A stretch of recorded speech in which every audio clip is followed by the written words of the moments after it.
of the Americas, fighting on behalf of the human rights of survivors of the 1921 Greenwood Massacre, also known as the Tulsa Race Riot. I was on a plane, I was reading the Washington Post, and there was a story by a young man named Deamonte Driver. I encourage you to Google that name.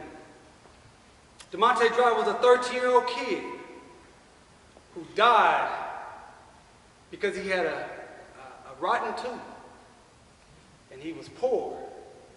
And in Washington, D.C., because the Medicaid rates have been cut so much, because they stopped pouring money into the health insurance for the poor, that he could not find a dentist that would pull that rotten tooth out of his mouth. He was a homeless kid with his mother and his older brother. And they tried for 3 weeks, to find a dentist to pull that tooth. And it finally abscessed and went to his brain. And he died.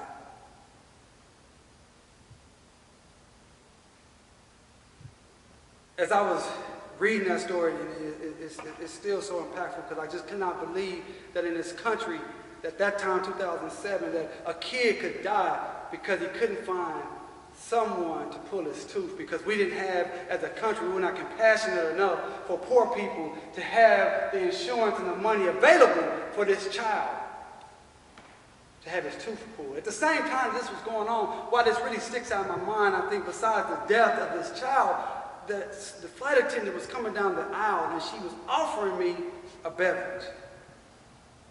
And she offered me a can of pop, soda, Coca soda. And I noticed that when you get a can of pop, you get the entire can. They pour a little bit and you get the entire can.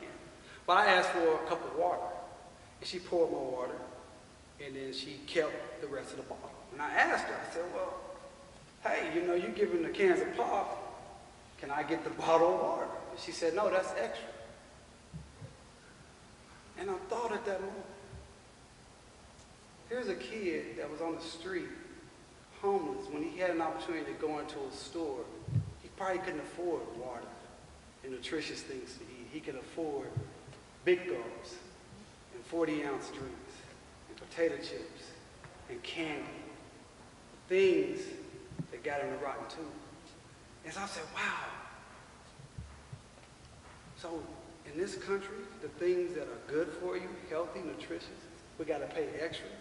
But those things that are putting us in the grave, that is making us broke, that's putting us in debt, is readily available for us. I must have cried for 30 minutes on that trip.